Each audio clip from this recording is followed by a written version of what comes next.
Ahora, para aclarar un poco mejor la terminología y lo que hemos explicado, espero te quede más claro con esto. Nosotros tenemos una función primitiva en el dominio de t y cuando la transformas utilizando transformada directa de Laplace, llegas a una función transformada en el dominio de S.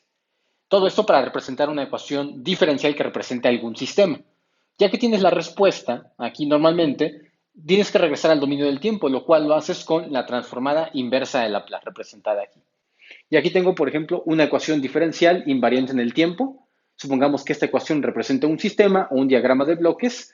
Entonces, para poder obtener la función de transferencia y trabajar con ella, es necesario pasarnos al dominio de S utilizando la transformada de Laplace. Cuando la pasas y tú logras obtener la relación de salida con respecto entre la entrada, simplemente dividir la salida con respecto entre la entrada.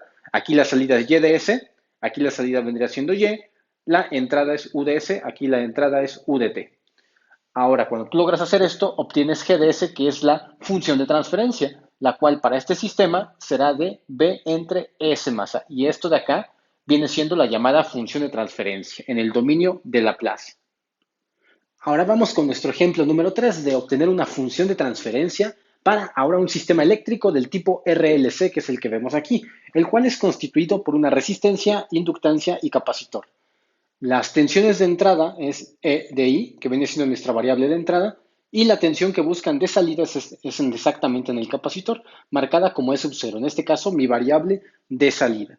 Te recuerdo que ya tenemos ejemplo 1 y ejemplo 2, el cual te los dejo aquí en las tarjetas, para que los verifiques y también aprendas un poco de lo que es función de transferencia para un sistema mecánico de traslación y un sistema mecánico de rotación. Empecemos con el sistema eléctrico. La ley que rige este tipo de circuito, pues es la ley de voltajes de Kirchhoff, la cual aquí vendría siendo I.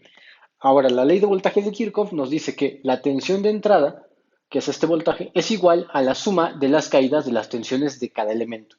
Con lo cual voy a tener que E de I va a ser igual E de entrada, tensión de entrada, vamos a ponerlo así, sería el voltaje, o en este caso la tensión de la resistencia, que es marcada por la ley de Ohm como R por I. Así nos quedaría.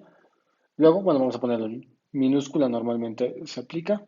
Luego, más la tensión del inductor, la cual es una inductancia por la relación de la derivada. Luego, más el voltaje de un capacitor, que para el capacitor sería el inverso de la capacitancia por la integral de la corriente del diferencial. Bueno, es una corriente que depende del tiempo, entonces vamos a ponerle I de t, diferencial del tiempo. Así nos quedaría la relación para la entrada. Ahora, la salida como tal forma otra ecuación. La relación de la salida E sub 0, E out, sería el voltaje en el capacitor. Y bueno, el voltaje en el capacitor pues es esta misma relación que tenemos aquí. Es decir, el inverso de la capacitancia, integral de la corriente por el diferencial del tiempo. Ahora, ya que tenemos nuestras ecuaciones íntegro diferenciales, vamos a pasarlas al dominio de la frecuencia compleja utilizando la transformada inversa de Laplace. La transformada de Laplace, perdón. Vamos con la primera, esto de aquí.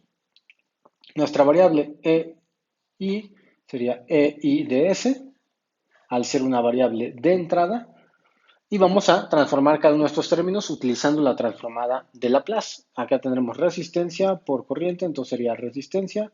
La corriente en este caso es una variable de circuito, por lo tanto sería I de S, más, aquí tengo una derivada, recuerden que en la derivada se copia la constante y se multiplica por S, y luego la variable que es corriente se pone I de S. Ahí está. Finalmente tengo ahora una integral. Para la integral, si te das cuenta en tabla, si en la derivada es una multiplicación por s, en la integral es una división de por s.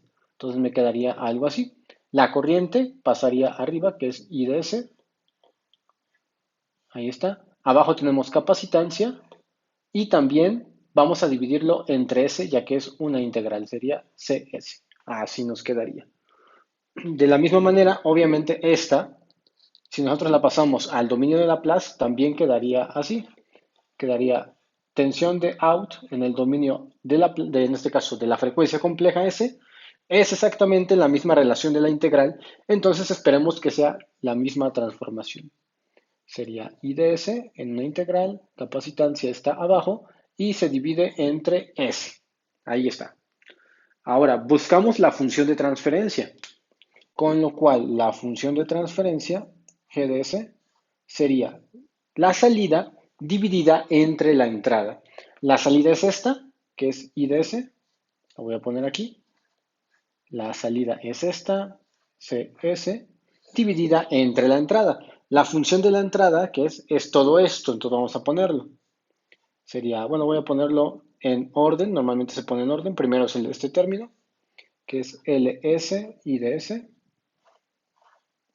Ahí está. Luego vendría siendo más el término de la resistencia, que es R y DS. Ahí está. Y luego viene el término del capacitor, que es IDS sobre CS. Lo primero que te das cuenta para poder simplificar esta expresión es que la corriente tanto arriba y aquí abajo aparece en cada uno de los términos. Entonces, si nosotros dividimos entre I de S cada uno de los términos, tanto arriba como en el denominador, pues prácticamente la corriente se cancela. Otra forma, pues es si tú factorizas I de S aquí, queda afuera y se cancela con esta I de S que está arriba. Ahora, esto te queda una especie de fracción, donde los extremos, estos de aquí, prácticamente, bueno, todo esto está dividido entre uno. Entonces los extremos se multiplican y van arriba. Como ya no te queda nada aquí, recuerda que tienes el 1, entonces pondrías 1 entre, y los medios van abajo, es decir, esto multiplica a todos estos términos medios. Vamos a hacerlo paso a paso para poder tener la multiplicación. Voy a ponerlo ya en verde porque es la función de transferencia, sería 1 entre, y hacemos el primer multiplicación, CS por LS, que tenemos aquí, ya no tenemos IDS, CS por LS me queda LCS cuadrada. Luego, CS por R nada más, me quedaría más RC por S, ahí está.